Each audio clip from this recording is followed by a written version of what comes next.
3 алтын, 3 күміс және 3 қола. Таиландта дойбы жарысынан өткен Азия чемпионатынан астаналық жасөспірімдер осындай олжамен оралды. Елімізде онша назарға іліге бермейтін интеллектуалдық жарыстың бұл түрі әлемде үлкен қызығушылыққа ие. 7 мен 14 жас аралығындағы жеңімпаздарды Астана халықаралық әуежайынан тума-туыстар қарсы алды. Араларында бұндай жарысқа алғаш барған балалар да бар. Жас дойбышылар чемпионатқа Азияның мықты ойыншылары қатысқанын айтады.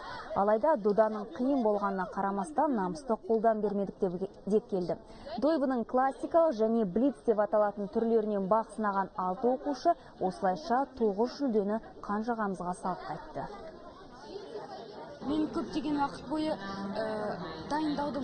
Осы еңбектің арқасында мен 2 алтын алып келдім. Ойын әрине қиын болды, себебі ол жерде барлық азиаттар болды.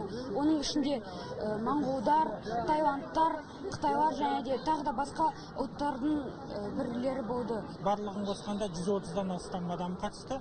Біздің 6 баланың 6-ауы да жүлдегер болды.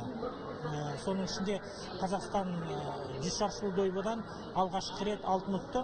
Біз бір дегенде 3 алтын алдық. Біздікі шашке 100 клеточный деген бұл, 100 шаршылы. Онда 20-ға 20 қарсы ойнайды. Дүние жүзінде өте күшті дамыған, Қазақстанда онша емес енді. Бірақ дүние жүзінде барлық елдер өте конкуренция футболдан кем емес десем болады.